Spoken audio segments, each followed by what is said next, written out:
Hello बच्चों, कैसे आप सभी। उम्मीद करता हूँ आप सभी अच्छे होंगे और बहुत ही अच्छे तरीके से आप लोग एग्ज़ाम की तैयारी में लगे होंगे। प्यारे बच्चों, आज की इस वीडियो में लोग देखेंगे क्लास 11 के ज्योग्राफी के चैप्टर 3 पृथ्वी की आंतरिक संरचना से संबंधित कुछ महत्वपूर्ण बिंदु और उससे रिलेटेड एमसीक्यू क्वेश्चनों को, जो कि एग्ज़ाम की दृष्टि से काफ़ी महत्वपूर्ण रहने वाला है। यहाँ से कई प्रश्न आप लोग को डायरेक्ट एग्जाम में देखने को मिलेगा। तो अगर अभी क्लास 11 की तैयारी कर रहे हैं तो इस वीडियो के अंत तक बने रहिए। वीडियो काफ़ी मज़ेदार होने वाला है और वीडियो के अंत तक बने रहें, ठीक है। और अभी तक हमारे चैनल में आप नए हैं तो सबसे पहले चैनल को सब्सक्राइब कर लीजिए और बेल आइकन को प्रेस कर लीजिए, ताकि जब भी मैं वीडियो अपलोड करूं तो इसका सबसे पहले नोटिफिकेशन आप तक पहुंचे। तो बच्चों, आइए हम लोग बिना देर करते हुए पृथ्वी के बारे में कुछ महत्वपूर्ण जानकारियाँ प्राप्त करते हैं। देखिए, पृथ्वी क्या है। तो पृथ्वी एक ग्रह है। पृथ्वी क्या है बच्चों? तो कहिएगा सर एक ग्रह है। बिल्कुल। हमारे सौरमंडल में कुल कितने ग्रह हैं? तो कुल 8 ग्रह हैं। कितने ग्रह हैं? 8 ग्रह। अगर इसके पूर्व हम लोग बात करेंगे तो 9 ग्रह थे। अभी वर्तमान में 8 ग्रह है। इसमें से एक ग्रह जो प्लूटो था, उन प्लूटो को 2006 ईस्वी में बोना ग्रह में शामिल कर दिया गया, क्योंकि ये ग्रह के सारे गुण को प्रदर्शित नहीं करते थे। ठीक है। तो खगोल शास्त्रियों ने विचार विमर्श किया कि जब ये ग्रह के सारे गुणों को प्रदर्शित नहीं करते हैं तो इसको ग्रह की सूची में रखना उचित नहीं। तो फिर उनको क्या किया कि ग्रह की सूची से निकाल करके उनको बोने ग्रह में शामिल कर दिया गया। ठीक है। और अभी कितने बचे हैं? तो अभी कहिएगा सर टोटल 8 ग्रह है। ठीक है। उन्हीं 8 ग्रहों में से पृथ्वी एक ग्रह है। पृथ्वी एकमात्र ग्रह है जहाँ पे जीवन संभव है, क्योंकि वहाँ का जो वातावरण है, जो पर्यावरण है, उनमें सभी गैस एक निश्चित अनुपात में पाए जाते हैं। जैसे कि सबसे अधिक मात्रा में नाइट्रोजन गैस 78%, इसके बाद 21% जो है आपका ऑक्सीजन गैस यानी कि 20.80, इसके बाद कार्बन डाइऑक्साइड है। इन सभी गैसें जो है वो बहुत कम मात्रा में पाया जाता है। पृथ्वी के टोटल 71% भाग पर जल विद्यमान है और 29% भाग पर क्या है? तो स्थल है। ठीक है। जिस कारण से पृथ्वी को क्या कहा गया है? नीला ग्रह कहा जाता है। नीला ग्रह क्या है? चूंकि अंतरिक्ष से पृथ्वी को देखने पर यह नीला दिखाई देता है, इसलिए इसको नीला ग्रह कहा जाता है। ठीक है। चलिए, कह रहा है कि पृथ्वी की आंतरिक भाग को जानने का आधार अप्रत्यक्ष प्रमाण है। बिल्कुल।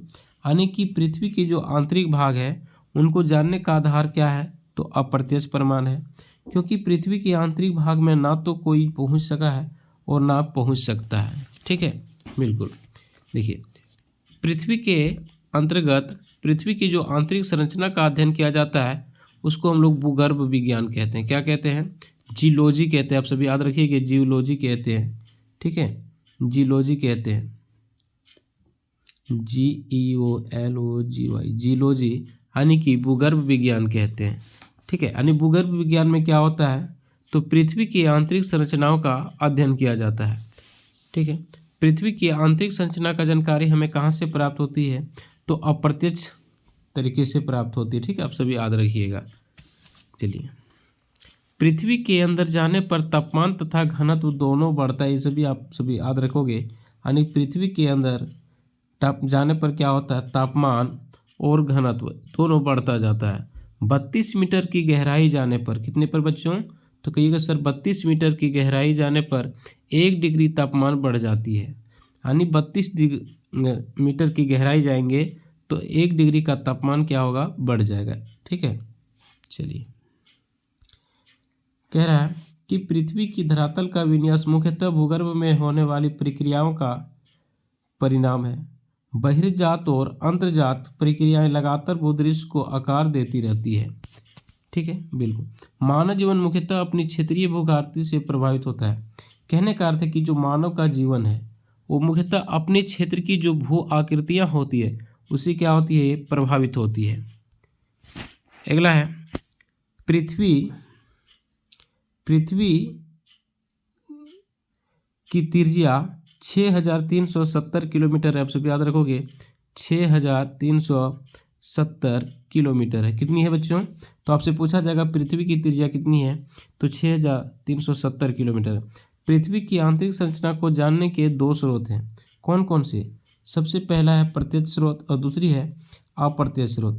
बच्चों, प्रत्यक्ष स्रोत के अंतर्गत खनन, प्रवेदन, तथा ज्वालामुखी उद्गार सम्मिलित होता है। जबकि अगर अप्रत्यक्ष स्रोत की हम लोग बात करें तो इसके अंतर्गत तापमान, दबाव, घनत्व और उल्काएं, गुरुत्वाकर्षण, चुंबकीय क्षेत्र, भूकंप संबंधी क्रियाएं सम्मिलित है। ठीक है, आपसे प्रश्न पूछेगा कि अप्रत्यक्ष स्रोत के अंतर्गत निम्न से कौन सम्मिलित नहीं है। पूछ देगा तापमान, दबाव, घनत्व और खनन। ठीक है, तो आपको अच्छी तरीके से अध्ययन करना होगा, तभी जा करके आप सही से आंसर दे पाओगे। ठीक है, तो प्रत्यक्ष स्रोतों के अंतर्गत हम लोग क्या करेंगे, खनन, प्रवेदन तथा ज्वालामुखी उद्गार को सम्मिलित करते हैं। जबकि अप्रत्यक्ष स्रोत में क्या है कि तापमान, दबाव, घनत्व, उल्काएं, गुरुत्वाकर्षण, चुंबकीय क्षेत्र तथा भूकंप संबंधी क्रियाएं सम्मिलित होती है। ठीक है, चलिए नेक्स्ट है बच्चों। दक्षिण अफ्रीका में सोने की खानों में 3 से 4 किलोमीटर तक खनन कार्य किया गया है। यानी कि जो दक्षिण अफ्रीका में सोने की खान है वो इसमें खनन कितने किलोमीटर तक किया गया है, तो कहिएगा सर 3 से 4 किलोमीटर तक किया गया, बिल्कुल। जबकि अंटार्कटिक महासागर में, कहाँ पे, अंटार्कटिक महासागर में जो कोला क्षेत्र है, कौन सा क्षेत्र, कोला क्षेत्र, उसमें 12 किलोमीटर की गहराई तक खनन किया गया है। कितने तक, तो कहिएगा सर 12 किलोमीटर की गहराई तक, बिल्कुल। पृथ्वी के धरातल में गहराई बढ़ने के साथ साथ तापमान एवं दबाव में वृद्धि होती है।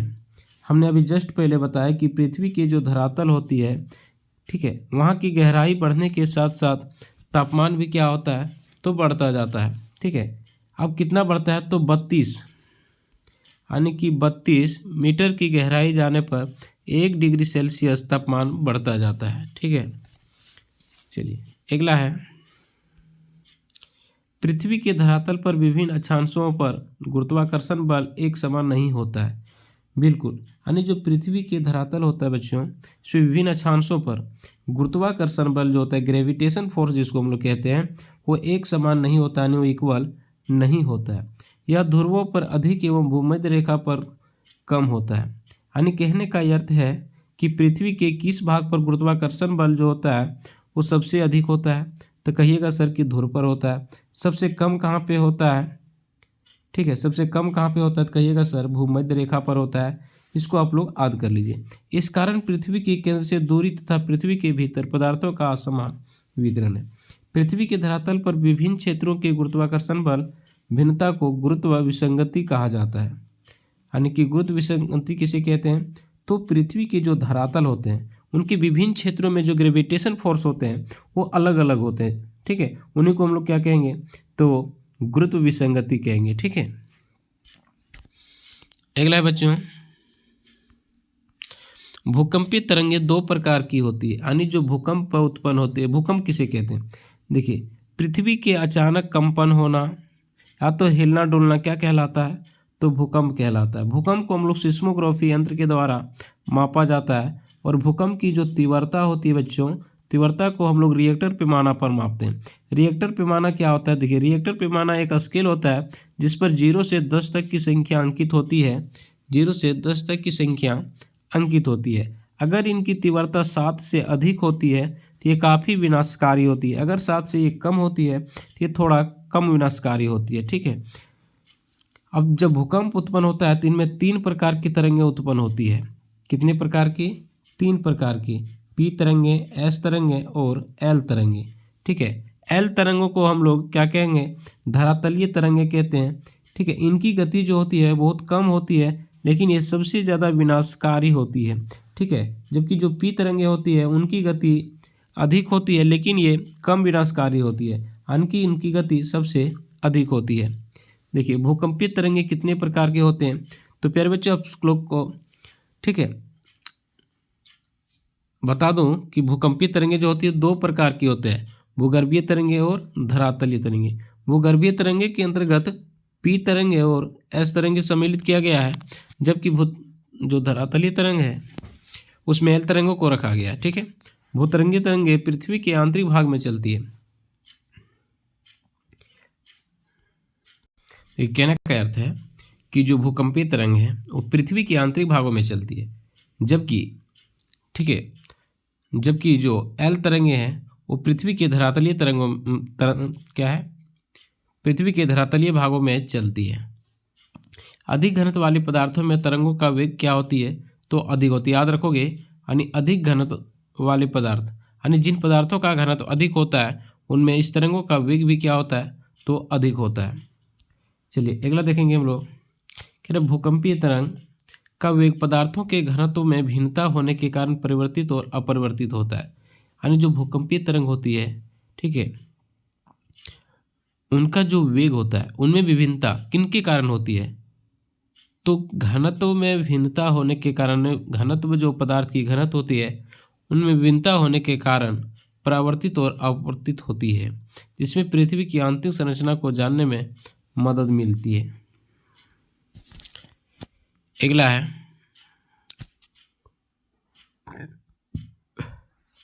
भूकंपीय तरंगों का वेग पदार्थों के घनत्व में भिन्नता होने के कारण परावर्तित और अपवर्तित होते हैं। ठीक है, इसका शायद हम लोगों ने देख लिया। भूकंपीय तरंगों का अंकन करने वाले यंत्र को क्या कहते हैं, तो सिस्मोग्राफ कहते हैं। बच्चों हम लोग जस्ट पहले पढ़ा है कि जो सिस्मोग्राफ होता है वो भूकंप को मापने वाला एक यंत्र है। ठीक है, और इसके द्वारा हम लोग क्या कहते हैं, भूकंप को मापते हैं। जबकि जो रिएक्टर स्केल होता है, ठीक है, वो भूकंप की तीव्रता को मापता है। इसमें 0 से 10 तक की संख्या अंकित होती है। अगर उसकी तीव्रता 7 से अधिक हुआ तो ये काफ़ी विनाशकारी होगा, और 7 से कम होगा तो ये थोड़ा कम विनाशकारी होती है। नेक्स्ट है भूकंपीय छाया क्षेत्र। देखिए बच्चों, जो भूकंपीय छाया क्षेत्र होते हैं, इसी क्षेत्र होते हैं जहाँ कोई भी भूकंपीय तरंग नहीं पहुँच सकती है। यानी जो भूकंपीय छाया क्षेत्र होता है, ऐसे क्षेत्र को हम लोग कहते हैं जहाँ कोई भी भूकंपीय तरंगें नहीं पहुँचती है। ठीक है, अगला है पी तरंगों का छाया क्षेत्र। भूकंप अधिकेंद्र के 105 डिग्री से 145 डिग्री तक विस्तृत होता है। आपसे पूछा जाएगा कि जो पी तरंगों का छाया क्षेत्र है वो कितने डिग्री से कितने डिग्री तक विस्तृत है।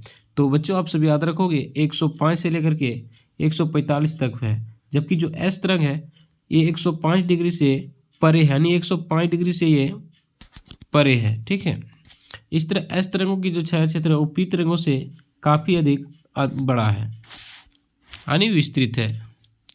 नेक्स्ट है कि भूकंपीय तरंगों के अध्ययन के आधार पर पृथ्वी की आंतरिक संरचना को 3 भागों में बांटा गया है, भूपरपट्टी, मेंटल एवं करोड़। ठीक है, जो भूपरपट्टी होता है बच्चों, ये पृथ्वी के सबसे बाहरी परत है। क्या है, पृथ्वी के सबसे बाहरी परत है। ठीक है, इसी पर क्या होता है कि हम लोग खेती करते हैं, मकान बनाते हैं, सारे कार्य जो हम लोग किया जाता है हम लोग करते हैं, ये भूपरपट्टी पर करते हैं। ठीक है, इसके बाद आता है मेंटल और सबसे नीचे आता है क्रोड। ठीक है, भूपरपट्टी की जो प्रकृति होती है वो अम्लीय होती है। जितने भी महाद्वीप और महासागर है, ठीक है बच्चों, आप सब याद रखिए, जितने भी महाद्वीप और महासागर है, महाद्वीप और महासागर ये सारे के सारे भूपरपट्टी पर ही स्थित है। ठीक है, भूपरपट्टी की जो मोटाई होती है वो महाद्वीपों एवं महासागरों के नीचे अलग अलग होती है। आप सभी याद रखोगे, यानी जो भूपरपट्टी की मोटाई है वो महाद्वीपों एवं महासागरों के नीचे अलग अलग होती है। ठीक है, महासागरों के नीचे भूपरपट्टी की जो औसत मोटाई होती है वो 5 किलोमीटर होती है। ठीक है, कितनी होती है बच्चों, तो कहिएगा सर 5 किलोमीटर होती है। जबकि महाद्वीपों के नीचे इनकी औसत मोटाई 30 किलोमीटर होती है। कितनी होती है, 30 किलोमीटर होती है। पृथ्वी के कुल आयतन के यह मात्र 1% है। ठीक है, याद रखोगे, यानी कि पृथ्वी के कुल आयतन का कितना है, तो कहिएगा सर 1% है। ठीक है, चलिए अगला देखते हैं। इसका जो औसत घनत्व है, आप सभी याद रखोगे, औसत घनत्व, इनका जो औसत घनत्व है बच्चों, तो 2.7 ग्राम प्रति सेंटीमीटर क्यू है। ठीक है, आप सब याद रखोगे कितना है, तो 2.7 ग्राम प्रति सेंटीमीटर क्यू। चलिए अगला देखते हैं।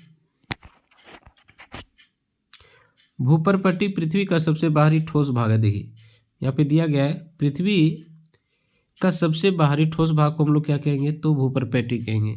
इनकी मोटाई महाद्वीपों और महासागरों के नीचे अलग अलग होती है। महासागरों में भूपर्पट्टी की मोटाई महाद्वीपों की तुलना में कम है। महासागरों के नीचे इनकी औसत मोटाई 5 किलोमीटर, जबकि महाद्वीपों के नीचे इनकी मोटाई 30 किलोमीटर तक होती है। कितनी होती है? तो 30 किलोमीटर तक होती है। इसको हमने पहले ही बता दिया है। अगला, पर्वतीय श्रृंखलाओं के क्षेत्र में इनकी मोटाई और भी अधिक हो जाती है। यानी जो पर्वतीय श्रृंखला होती है बच्चों, ऐसे क्षेत्रों में इनकी जो मोटाई होती है वो और बढ़ जाती है। हिमालय पर्वत श्रेणियों के नीचे भूपर्पट्टी की जो मोटाई है वो लगभग 70 किलोमीटर तक है। कहाँ पे? तो हिमालय पर्वत की श्रेणियों के नीचे इनकी जो मोटाई है वो 70 किलोमीटर तक है। भूपर्पट्टी के नीचे मेंटल का विस्तार 2900 किलोमीटर की गहराई तक पाया जाता है। कहाँ तक है बच्चों? तो 2900 किलोमीटर की गहराई तक पाया जाता है। भूपर्पट्टी और मेंटल की सीमा को मोह असंतय कहते हैं। ठीक है। नेक्स्ट है, मेंटल के ऊपरी भाग को दुर्बलता मंडल भी कहा जाता है। इनका विस्तार 400 किलोमीटर तक है। यानी मेंटल के सबसे ऊपरी भाग को क्या कहा जाता है? तो बच्चों कहिएगा कि दुर्बलता मंडल कहा जाता है। बिल्कुल। इनका जो विस्तार है बच्चों वो 400 किलोमीटर तक है। कितने तक है? तो कहोगे सर 400 किलोमीटर तक है। बिल्कुल। मेंटल के ऊपरी भाग को ये तो हमने देख लिया। ठीक है।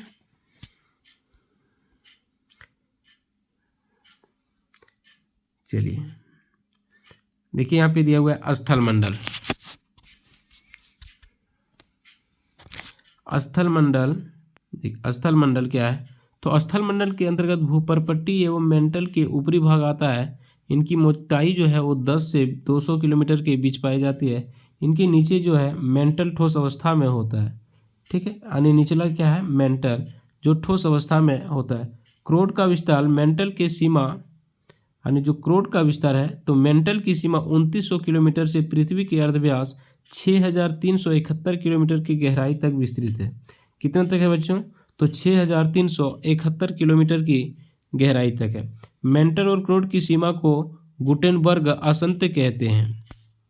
क्या कहा जाता है? तो गुटेनबर्ग आसंत्य कहा जाता है।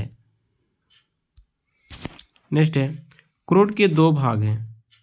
ठीक है प्यारे बच्चों, आप सब याद रखोगे कि क्रोड के कितने भाग हैं? तो कहिएगा सर 2 भाग है। कौन कौन से हैं? तो ठीक है, बाह्य क्रोड और आंतरिक क्रोड। ठीक है। तो बाह्य क्रोड जो है तरल अवस्था में है और आंतरिक क्रोड जो है वो ठोस अवस्था में। आपसे पूछा जाएगा, ठीक है, तो क्रोड के कौन से भाग है जो तरल अवस्था में है? तो कौन सा है? तो कहोगे सर कि बाह्य क्रोड है। ठीक है। जबकि आंतरिक क्रोड किस अवस्था में है? तो ये ठोस अवस्था में पाया जाता है।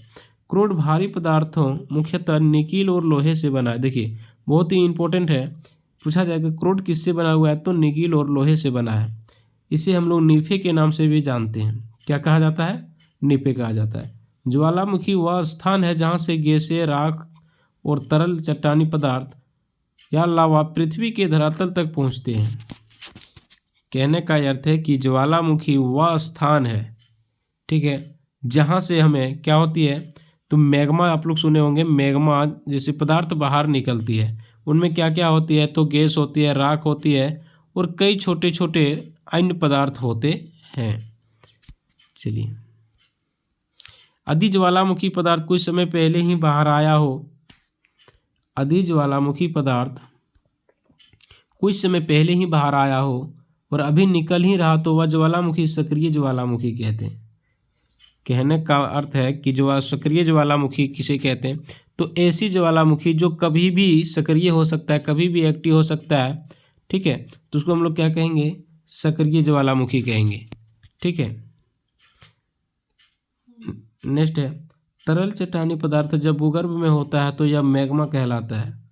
मैग्मा, अभी हमने जस्ट पहले बताया कि मैग्मा निकलता है, तो ये मैग्मा क्या है? जब तरल चट्टानी पदार्थ जब भूगर्भ में होता है तो उसे क्या कहते हैं? मैग्मा कहते हैं। लेकिन जब यह पदार्थ धरातल पर पहुंचता है तो उसे हम लोग लावा कहते हैं। ठीक है, क्या कहते हैं? लावा कहते हैं।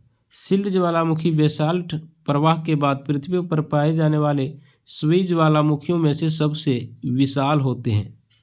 ठीक है, क्या होता है? तो सबसे बड़ा होता है सिल्ड ज्वालामुखी। कौन सा? सिल्ड ज्वालामुखी। कहाँ पे? तो बेसाल्ट प्रवाह के बाद पृथ्वी पर पाए जाने वाले सबसे ज्वालामुखियों में से सबसे विशाल होते हैं। ये तरल लवा के ठंडा होने से बनते हैं। किससे बनते हैं? तो बच्चों कहिएगा सर कि तरल लवा के ठंडा होने से बनता है, जैसे हवाई द्वीप के ज्वालामुखी। अगला है मिश्रित ज्वालामुखी।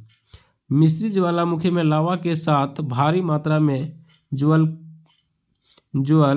खंड क्या है खंडासीम पदार्थ और राख धरातल पर निकलते हैं। यानी जो मिश्रित ज्वालामुखी होते हैं उनमें क्या होता है, लावा के साथ साथ भारी मात्रा में, ठीक है, ज्वल खंडासीम, ठीक है, पदार्थ और राख धरातल पर निकलते हैं। चलिए अगला है कि ज्वालामुखी कुंड। ठीक है बच्चों, ज्वालामुखी कुंड। तो ज्वालामुखी कुंड पृथ्वी पर पाए जाने वाले सबसे अधिक विस्फोटक ज्वालामुखी है। यानी क्या आपसे पूछा जाएगा कि पृथ्वी पर पाए जाने वाले सबसे अधिक विस्फोटक ज्वालामुखी कौन है? तो ज्वालामुखी कुंड। ये इतने विस्फोटक होते हैं कि स्वयं नीचे धंस जाते हैं और इनके धंसने से बड़े बड़े गड्ढे का निर्माण होता है, जिसे हम लोग ज्वालामुखी कुंड कहते हैं। क्या कहते हैं? ज्वालामुखी कुंड कहते हैं। ठीक है बच्चों, चलिए अगला देखते हैं। बेसाल्ट प्रवाह क्षेत्र। बेसाल्ट प्रवाह क्षेत्र ज्वालामुखी में अत्यधिक तरल लावा निकलता है।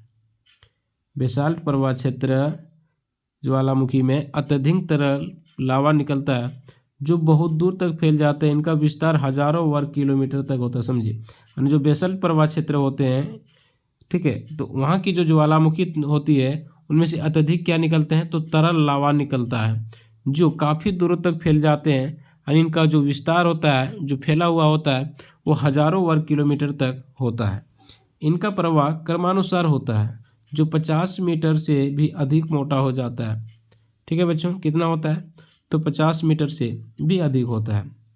भारत का दक्कन ट्रैप, ठीक है, कौन सा? जो दक्कन ट्रैप है वो बेसाल्ट प्रवाह क्षेत्र का उदाहरण है। ठीक है, जो महाराष्ट्र पठार के अधिकतर भाग में पाया जाता है।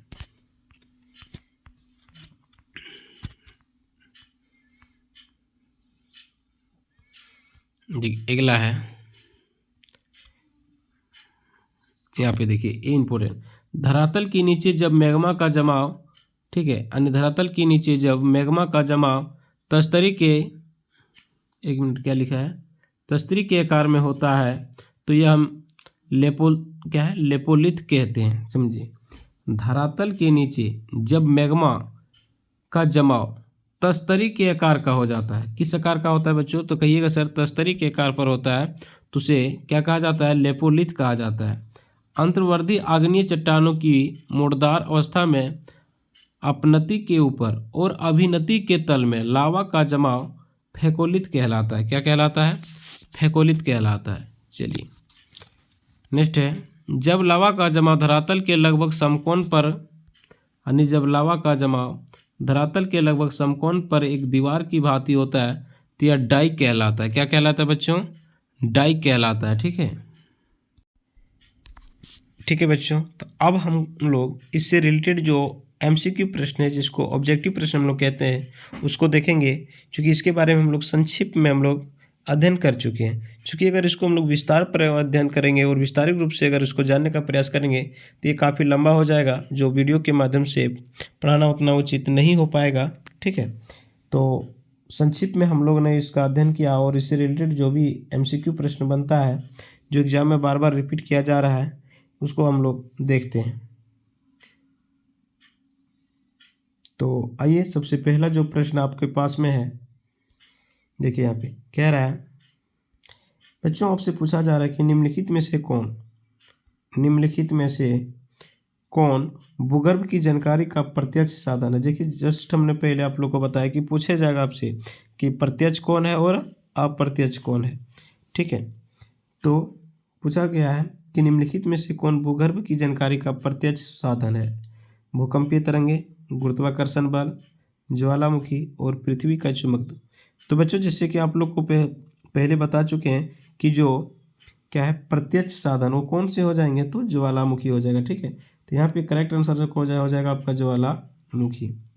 चलिए नेक्स्ट, प्रश्न संख्या 2 के हैं। प्रश्न संख्या 2 में पूछा जा रहा है आपसे कि पृथ्वी की त्रिज्या कितनी है। पृथ्वी की त्रिज्या कितनी है। तो बच्चों आप लोगों ने पढ़ा है कि पृथ्वी की त्रिज्या कितनी है, तो कहिएगा सर 6370 किलोमीटर है। कितनी है? 6370 किलोमीटर है। ठीक है, यानी कि ऑप्शन नंबर बी इसका करेक्ट हो जाएगा, 6370 किलोमीटर।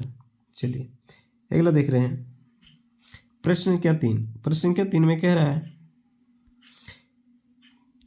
कि पृथ्वी की आंतरिक संरचना को जानने का, पृथ्वी की आंतरिक संरचना को जानने का निम्नलिखित में से कौन से प्रत्यक्ष स्रोत है। ठीक है, तो प्रत्यक्ष स्रोत कौन सा है हो जाएगा। तो बच्चों यहाँ पे आपका सही उत्तर हो जाएगा ज्वालामुखी उद्गार। ठीक है, क्या हो जाएगा? ज्वालामुखी उद्गार, सॉरी खनन भी है और प्रवेदन भी है, तो यहाँ पे इनमें से सभी हो जाएगा। ठीक है, तो यहाँ पे करेक्ट आंसर हो जाएगा बच्चों ऑप्शन नंबर डी, इनमें से सभी, चूंकि ज्वालामुखी उद्गार, खनन और प्रवेदन ये तीनों दिया हुआ। हम सबसे पहले देखें ज्वालामुखी उद्गार। ठीक है, तो यहाँ पे करेक्ट आंसर चारों हो जाएगा, सॉरी तीनों, यानी कि इनमें से सभी। नेक्स्ट है बच्चों, सबसे गहरा प्रवेदन कितनी गहराई तक किया गया है। तो आप लोगों ने अध्ययन किया है कि सबसे गहरा जो अभी तक किया गया है वो 12 किलोमीटर तक किया गया। ठीक है, तो यहाँ पे करेक्ट आंसर हो जाएगा ऑप्शन नंबर सी, 12 किलोमीटर। ठीक है, चलिए नेक्स्ट देखते हैं। कह रहा है पृथ्वी की आंतरिक संरचना को जानने का निम्नलिखित में से कौन अप्रत्यक्ष स्रोत है। यानी पृथ्वी की जो आंतरिक संरचना है उसका अध्ययन करने के लिए, जानने के लिए कौन है जो अप्रत्यक्ष स्रोत है। तो खनन ये तो प्रत्यक्ष है, ये भी प्रत्यक्ष है, ये भी प्रत्यक्ष है, तो यहाँ पे हो जाएगा भूकंपीय तरंग। ठीक है, भूकंपीय तरंग कितने प्रकार के होते हैं, तो बच्चे मेन रूप से 2 प्रकार के होते हैं। ठीक है, इसमें हम लोग अगर 2 प्रकार ना दे करके दे तो पी तरंगे, एस तरंगे और एल तरंगे, इसको क्या कहेंगे, तो धरातलीय तरंग कहते हैं। ठीक है, ये सबसे अधिक विनाशकारी होती है, जिनकी गति कम होती है, जबकि जो पी होती है वो कम विनाशकारी होती है, लेकिन उनकी जो गति होती है, स्पीड, वो सबसे अधिक होती है। ठीक है, चलिए प्रश्न संख्या हम लोग 6 की ओर जाएंगे। 6 में कह रहा है बच्चों कि पृथ्वी के धरातल पर सबसे अधिक गुरुत्वाकर्षण बल कहाँ होता है। काफ़ी अच्छा प्रश्न है, हम लोगों ने पहले पढ़ चुका है कि पृथ्वी पे सबसे जो अधिक गुरुत्वाकर्षण होता है वो ध्रुव पर होता है। ठीक है, यानी मैक्सिमम जो ग्रेविटेशन फोर्स होता है बच्चों वो ध्रुव पर होता है। ठीक है, जबकि जो सबसे कम होता है वो भूमध्य रेखा पर होता है। आप सब याद रखिएगा, भूमध्य रेखा पर मिनिमम होता है। ठीक है, प्रश्न संख्या 7 कह रहा दक्कन के ट्रेप की सेल समूह किस प्रकार की ज्वालामुखी उद्गार का परिणाम है। यानी बच्चों कह रहा है कि जो दक्कन की ट्रेप है वहाँ की जो सेल समूह है वो किस प्रकार की ज्वालामुखी उद्गार का परिणाम है। शील्ड, मिश्र, प्रवाह और कुल। तो बच्चों इसका सही उत्तर हो जाएगा ऑप्शन नंबर सी, प्रवाह। प्रश्न संख्या 8 में कह रहा है कि निम्नलिखित में कौन सा स्थलमंडल को वर्णित करता है। यानी इनमें से कौन सा स्थलमंडल को वर्णित करता है। ऊपरी व निचले मेंटल, भूपटल क्रोड, भूपटल व ऊपरी मेंटल, मेंटल व क्रोड। तो यहाँ पे आपका सही उत्तर हो जाना चाहिए ऑप्शन नंबर सी, भूपटल व ऊपरी मेंटल। प्रश्न संख्या 9 कह रहे निम्नलिखित में कौन सी भूकंप तरंगे चट्टानों में संकुचन व फैलाव लाती है। यानी कौन सी भूकंपीय तरंगे होती है जो चट्टानों में संकुचन, सिकुड़न और फैलाव लाती है। यानी सिकुड़ती है और फैलाती है, सिकुड़ाती है और फैलाती है। पी तरंगे, एस तरंगे, धरातलीय तरंगे, उपयुक्त में कोई नहीं। ठीक है, तो प्यारे बच्चों यहाँ पे आपका सही उत्तर हो जाना चाहिए धरातलीय तरंगे। ठीक है, क्वेश्चन संख्या 10 कह रहा है भूकंपीय तरंगों का अंकन करने वाले यंत्र को क्या कहते हैं। देखिए जो भूकंपीय तरंग होता है उनको अंकित करने वाले यंत्र को क्या कहते हैं, तो सिस्मोग्राफ कहते हैं। आप सब याद रखोगे, सिस्मोग्राफ। नेक्स्ट है निम्न से कौन भूगर्भिक तरंगे हैं। निम्न से कौन भूगर्भिक तरंगे हैं। पी तरंगे, एस तरंगे, उपयुक्त दोनों, इनमें से कोई नहीं। देखिए भूगर्भिक तरंगों में से बच्चों हम लोगों ने पढ़ा है कि पी और जो एस होता है उसको भूगर्भिक तरंग करते हैं, जबकि जो एल होता है उसको धरातलीय तरंग कहते हैं। ठीक है, तो यहाँ पे आपका हो जाएगा उपयुक्त दोनों, यानी कि सी जो होगा वो करेक्ट आंसर हो जाएगा। क्वेश्चन संख्या 12 धरातल पर वह बिंदु जहाँ सर्वप्रथम भूकंप अनुभव किया गया, यानी जो सबसे पहले जहाँ भूकंप को अनुभव किया जाता है उसको क्या कहते हैं, तो उद्गम केंद्र कहते हैं। ठीक है, तो आप सॉरी उद्गम केंद्र नहीं, अधिक केंद्र कहते हैं। ठीक है, यहाँ पे करेक्ट आंसर हो जाएगा ऑप्शन नंबर बी, अधिक केंद्र कहते हैं। क्वेश्चन नंबर 13 कह रहा है सबसे तीव्र गति वाली भूकंप तरंग कौन सी है, यानी जिसकी गति सबसे अधिक है, तो कौन हो जाएगी, तो पी हो जाएगी। ठीक है, तो यहाँ पे आपका सही उत्तर हो जाएगा ऑप्शन नंबर ये पी। लेकिन आपसे पूछा जाए कि सबसे अधिक विनाशकारी कौन होता है, तो बेशक आप लोग बोलिएगा एल होता है। ठीक है, इनकी गति जो होती है वो सबसे कम होती है, लेकिन ये सबसे अधिक विनाशकारी होती है। प्रश्न संख्या 14 कह रहा है कि इनमें से कौन सी तरंग तरल भाग में लुप्त हो जाती है। बच्चों, इन तीन तरंगों में से कौन सी तरंग ऐसी होती है जो तरल भाग में लुप्त हो जाती है, यानी तरल का मतलब क्या होता है, जलीय भाग में। ठीक है, पी तरंगे, एल तरंगे, एस तरंगे, इनमें से कोई नहीं, तो इसका सही उत्तर हो जाएगा बच्चों एस तरंगे। इनमें से कौन सी तरंग सबसे अधिक विनाशकारी होती है।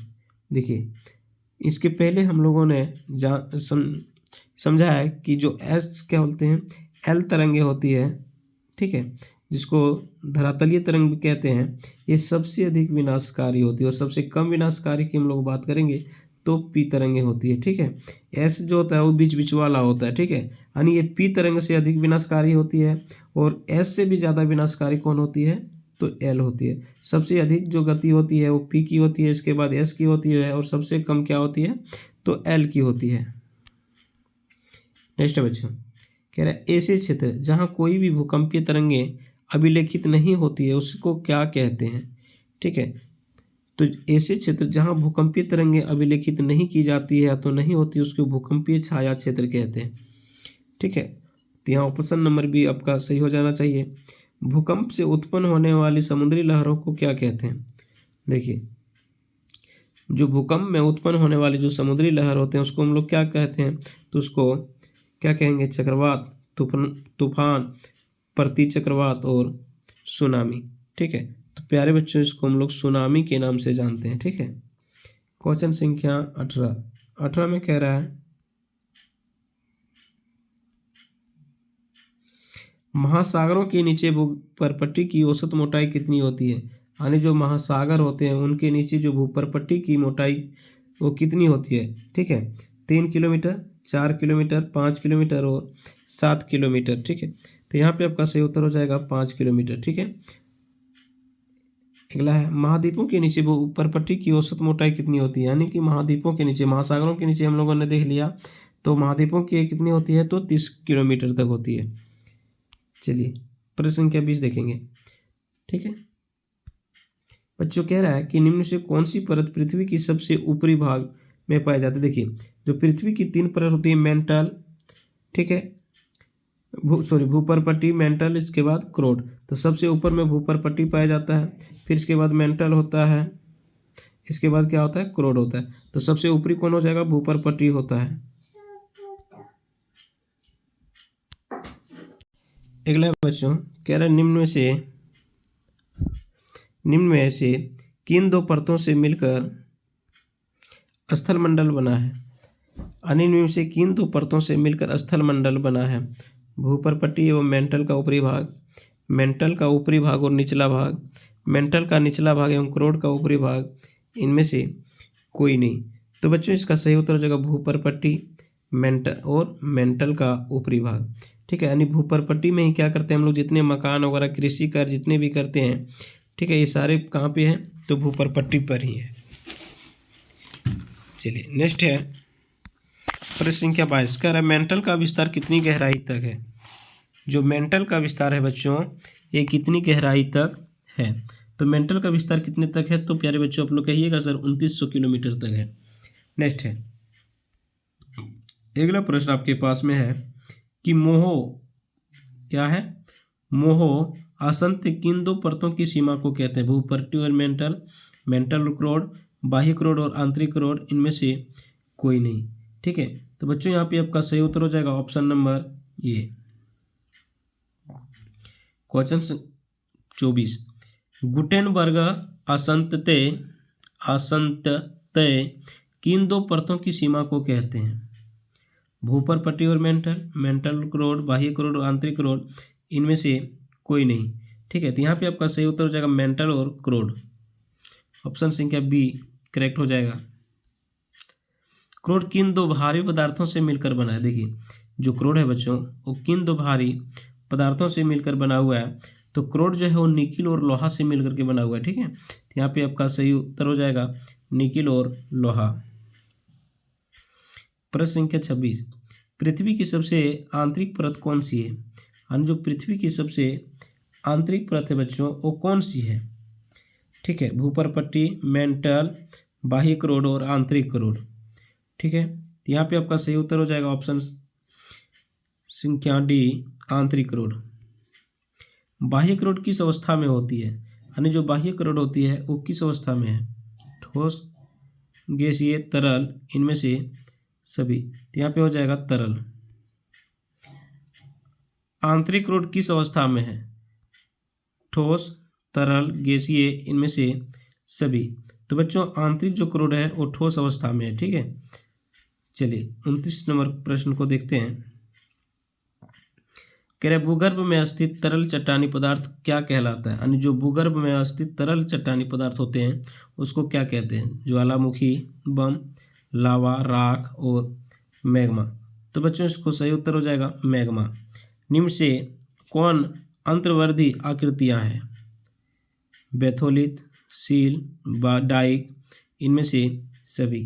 तो यहाँ पे हो जाएगा इनमें से सभी।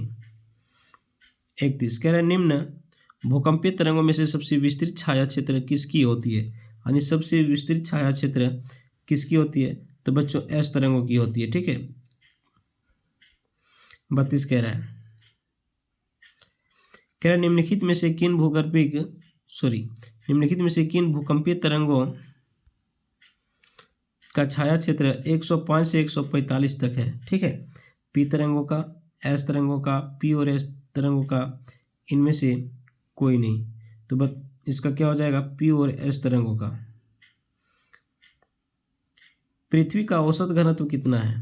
पृथ्वी का औसत घनत्व कितना है? तो बच्चों कहिएगा कि पृथ्वी का औसत घनत्व सर 5.5 ग्राम प्रति सेंटीमीटर क्यूब है। पृथ्वी की सबसे हल्की परत कौन सी है? देखिए जो पृथ्वी की सबसे हल्की परत है कौन सी है? तो भूपरपट्टी है, ठीक है, कंफ्यूज नहीं होना है।